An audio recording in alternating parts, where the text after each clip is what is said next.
Hello, I'm Francisco Soto, a student at Full Sail University in the digital cinematography program, and I'm here today with Christine DeJulius.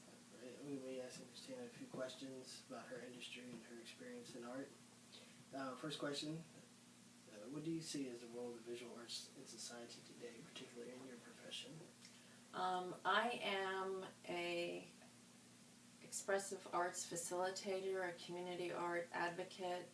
Those are my primary focuses. I also do my own personal art, so I do try to sell that. The role that I see in art is a way to communicate, it educates, it brings people together, it builds a sense of community, it allows people their innate desire for self-expression, so it can be very freeing and healing. Most of my work is done with community art projects. I do a lot of work with the National Alliance on Mental Illness, where I facilitate a monthly art class for them, and I'm trying to expand what I do into different areas in the recovery community, so, and the community at large. So really bringing people together and using visual art as a way for freedom of self-expression, but also a way to bring people together. That is truly a value. New communications and media technologies make imagery almost instantly available. Do you believe this is having a positive or negative influence on your field and industry? Good question. Technology for me is one of the areas that I am trying to feel comfortable with. I can feel a bit overwhelmed by it. That's not necessarily a negative, that's just kind of where I'm coming from and where I'm at right now. But with most things, it's not a good or a bad or a right or a wrong. It is what's going on today, and I'm sure that it's only going to expand in the future. So the positive aspect of it to me is the accessibility and the availability, where people who might not be able to go out to a museum or go to a gallery, who don't have immediate access to art, and are going to be able to access it through technology. Sometimes it can be overwhelming, you know, where do you start, where do you go, how do you connect with the people in the visual arts that you're seeking to connect with, so, you know, that time factor there. I myself, that's a challenge for me because I can kind of get lost in space there. But you know, it's definitely, there's good parts about it, and you know, let's focus on the good and let's see how we can improve upon that. What popular images do you see are frequently repeated throughout your industry? Locally, since I'm from York, I do see a lot of visual images depicting York. It seems to be marketable.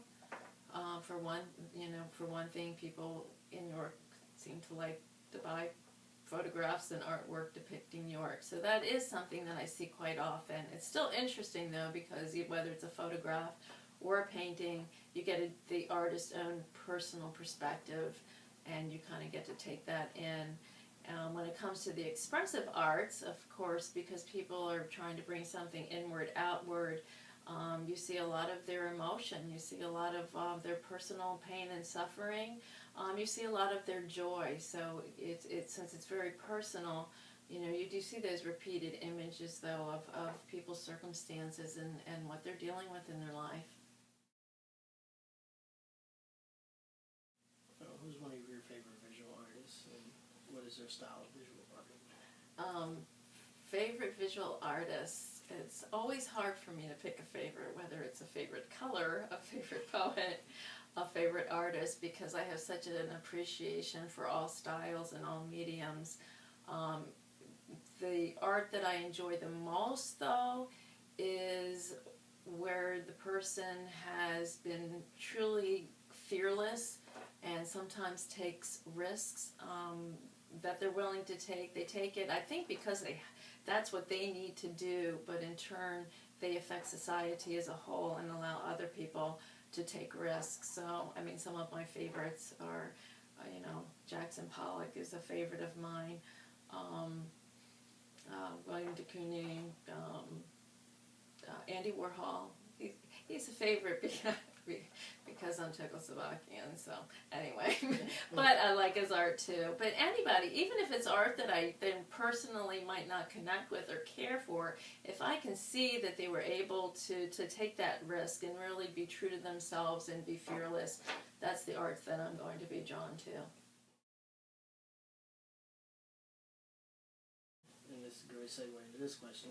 How has your knowledge of famous artwork influenced your creative process? My creative process is influenced by anywhere from the masters who were so great with the technical aspects of art and how they were able to use their mediums. So I will take from that and try to work with my own mediums in a way that I test their limits and kind of push the boundaries and see what I'm able to do and do it skillfully and technically. Yet on the other hand, the people who, are fearless and expressive, I will take that and incorporate that, and that encourages me and inspires me to also be fearless. So my personal thing is to kind of combine those two, where I'm able to freely express and capture something, and also to have some technical skill in there as well. So. Well, thank you for taking the time this morning.